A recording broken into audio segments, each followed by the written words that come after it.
She often showed up behind me without making a sound, like I did to you earlier. She said it was an attempt to test me, I believe. I too attempted to join in on the game, but she always managed to spot me before I even got close. Eventually, I resorted to using Kuvaki and managed to give her quite a scare from behind.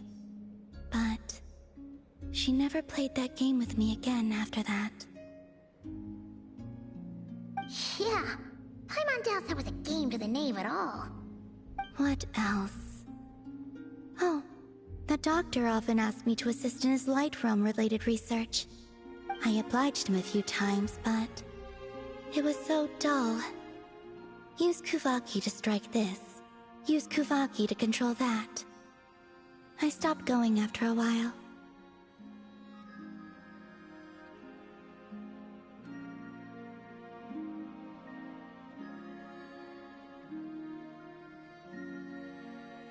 Yes, even though I've run away from home, I do have some fond memories of it all the same. Arlecchino and Sandrone treated me quite well, along with...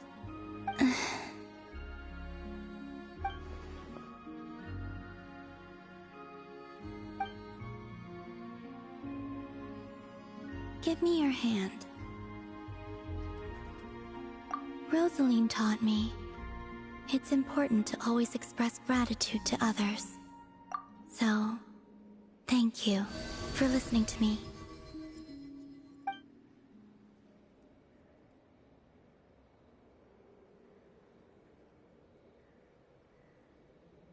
I believe that's enough for today. Whoa, that was sudden.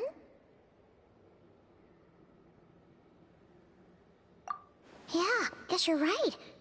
Well, let's not bother her then.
Goodness, how the world has changed. Might I ask?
Goodness, how the world has changed.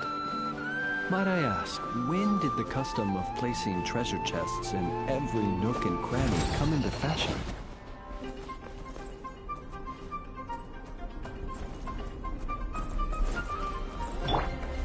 Stabilize! Converge! Emerge!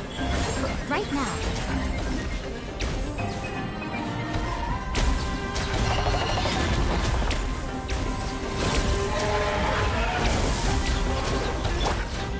Solidify!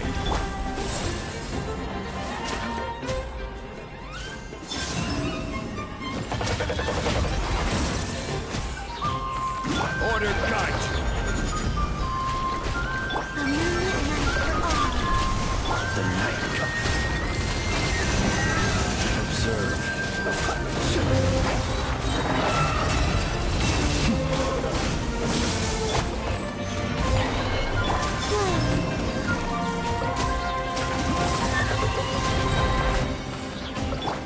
Come on out! Emerge! Show them! Stabilize! Close your eyes. Be silent. Night falls.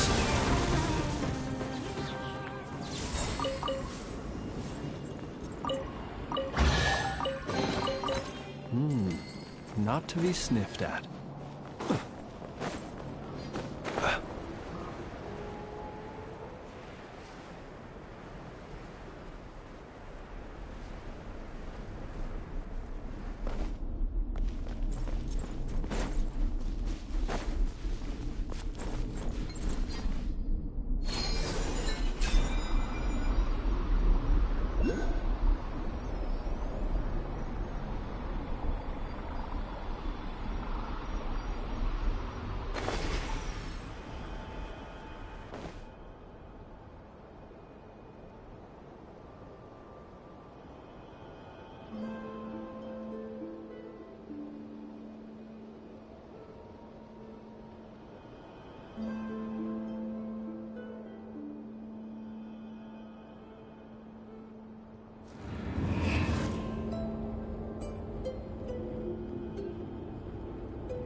Perhaps these treasures might be of utility to you on your journey. Please, I insist.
Not to be sniffed at.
Right here. Emerge. Right here. Three moons converge.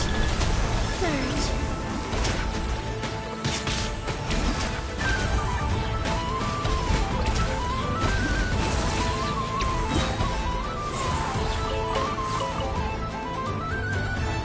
Right now. Right here. A new moon rises. Wane.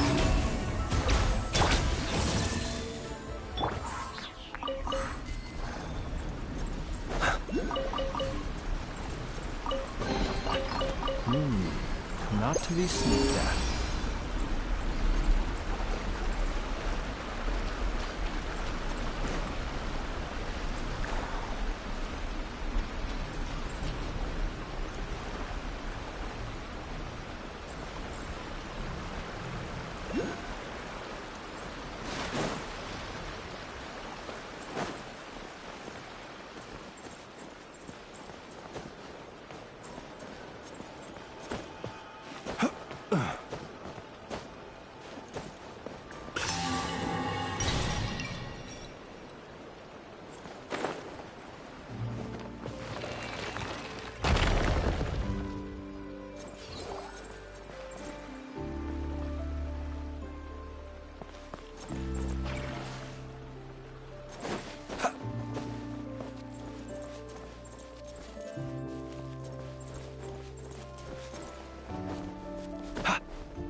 He who wishes to peer into the abyss needs simply to wander through Krai on a misty night.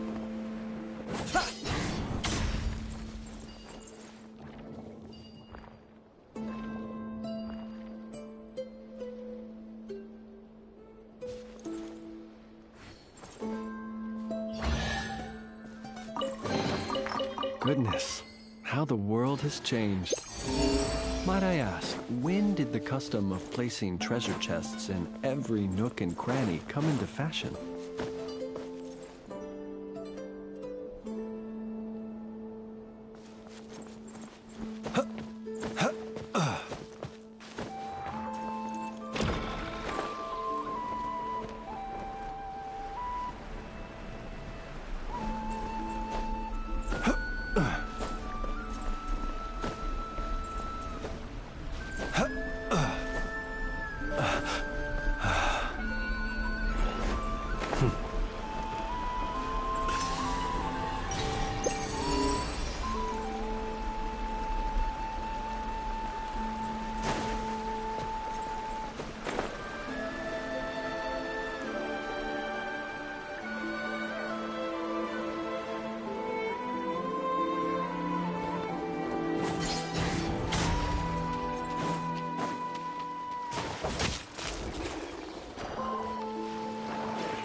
Well, I think we can now say that the Grand Library is complete. Next, we'll need to find somewhere to put the bird stands, cushions, and deposit boxes. Ah, hello there, traveler, Paimon. Thanks to your help, the library repairs are basically complete. It's really starting to look the part. What about that other stuff you just mentioned? Are you planning on putting all that in the library too? Yes. That said, it's too big of a job for me to handle alone. I was planning on getting some of our more skilled artisans to help out.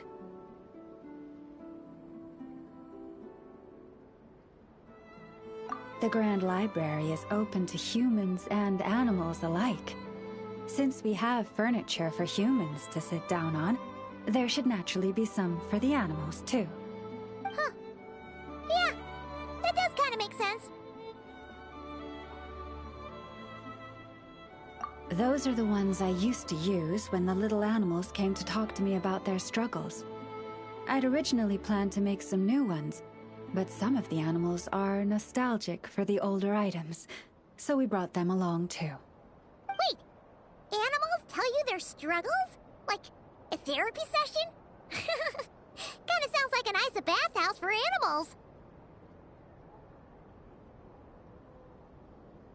This is one of my duties as Moonchanter. I would not call it hard work. And it's true.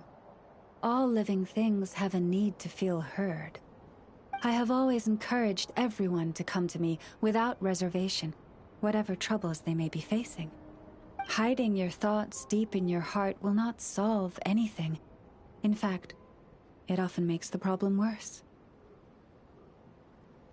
Oh, well, I've never looked at the numbers, but my sense is that the animals consult me more often.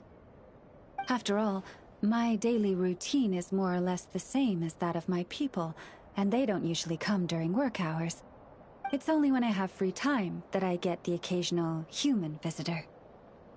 Animals, on the other hand, lead very different routines from us. Sheik badgers tend to visit in the early morning hours, while ibises often drop by after sunrise. Finches come in flocks during the afternoon, chirping and chattering away. The rhyme-horned deer visit at dusk, mostly alone, though sometimes with one or two friends. And once night has fallen, I get the odd weasel thief burrowing into my home. Oh, but that leaves you with no time to yourself at all. It truly is. There was one time when a weasel thief stole some pine cones that a group of finches was hoarding. It must have been around 20 finches that flew to my bedside in the dead of night to protest the transgression. I had to ask a sniffer mole who I'd just been chatting with to invite the weasel thief over. It took a lot of work to convince it to reveal where the pine cones were. By the time all parties were satisfied and ready to leave, the sun was up. I slept in till past noon that day.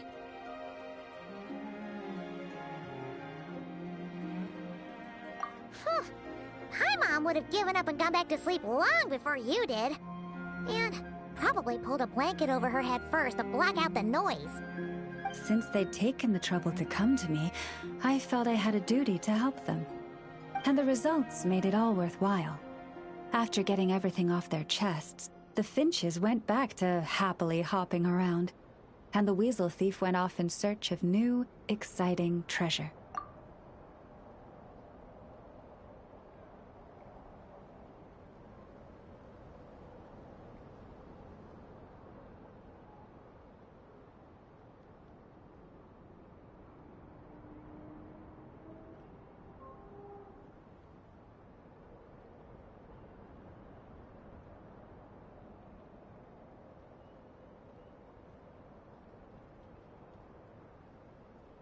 But humans are less forthcoming than animals. Too often, they hide their true feelings in the deepest corners of their hearts. Even those who come to me for guidance, I feel as if they tell me only part of the story, leaving out what truly burdens their soul. Perhaps they are unwilling to say it out loud, to face the real issues head on. Human society often encourages people to hide their true selves. It is not dissimilar to the way that some butterflies hide away in a withered leaf and camouflage their wings to match their environment. Social interactions between humans can be complex and difficult. Everyone has their way of coping, and I don't judge them for it. Nonetheless, suppressing one's true feelings can easily lead to melancholy and depression. Deep-seated issues like that are difficult to resolve, no matter what advice I give. So I had an idea.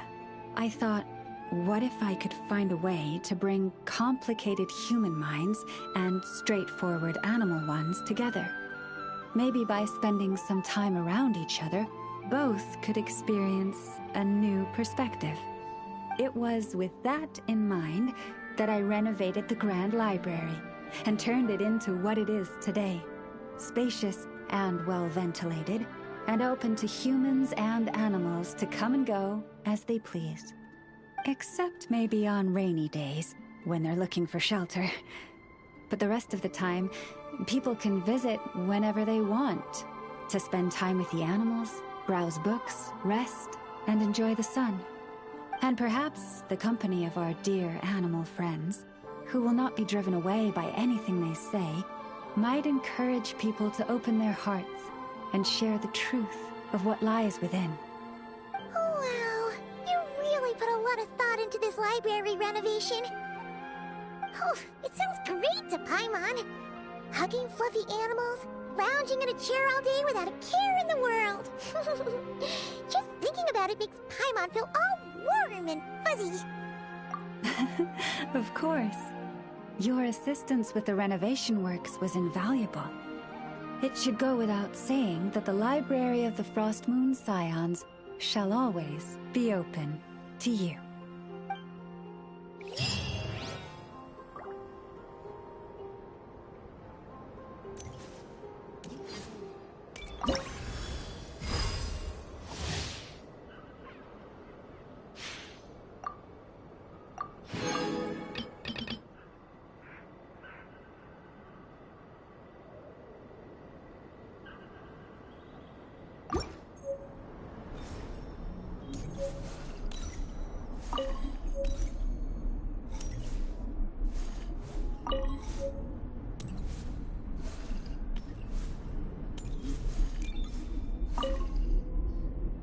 Finally, some progress at last.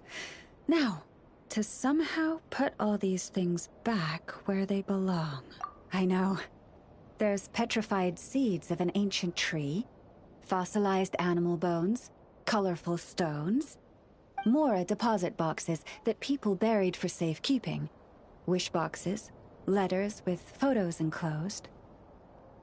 Well, weasel thieves have a different perspective on value from us. It seems like this one just bagged anything and everything that grabbed its attention.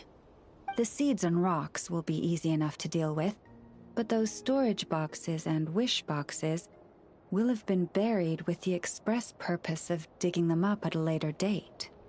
Thanks for the kind offer, but I've already engaged another slightly more mature weasel thief to handle this. It will be in charge of moving all the items back to their original spots. After all, the kid's heart was in the right place. Making it put everything back where it found it would break its poor little heart. But won't the other weasel thief you hired tell the first one everything? Hopefully not. The little one prefers to live on its own and act solo, so they're unlikely to meet. It also has a short attention span.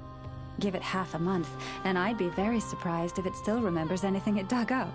I speak their language, and I've had the privilege of their company for a long time. It's only natural that I've come to understand them, no different from making friends. By contrast, other people can't understand what animals are saying, so they're bound to make mistakes when trying to understand them. That's why, in a lot of literature on the topic, phrases like bestial nature are rife with negative connotations, while human nature is seen in a more rounded light. You're right. I'm sure those books would have turned out quite differently if they were written by a wolf or a rhyme-horned deer. In any case, to me, human nature and bestial nature are both simply nature. Whether human or beast, all have moments of courage and of cowardice, times of both greed and rage. We all rejoice in our successes and mourn our failures. These experiences are neither inherently human nor inherently animal. They are a part of our shared nature, a nature bestowed upon all living things by Mother Nature herself. I do sometimes wonder whether the world around us might have turned out for the better if humans and animals could communicate with each other. But I know it is but a fantastical idea that can never be. Then there are those who reject nature and turn their back on the natural way. They are the wayward ones who do not hesitate to pull the trigger, even when they speak the same language as the object of their slaughter.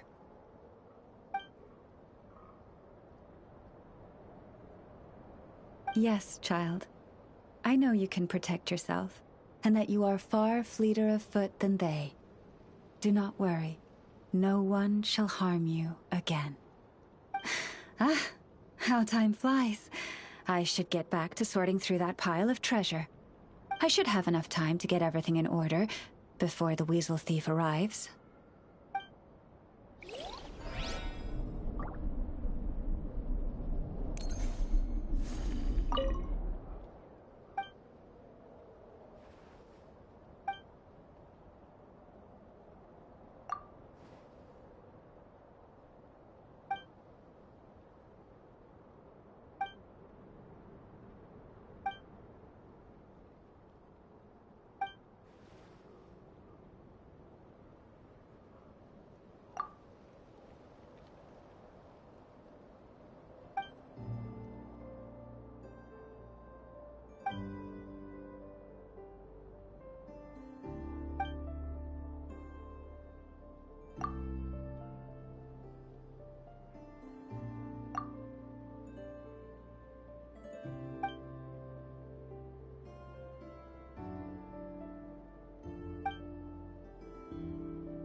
call this a pleasant surprise, right?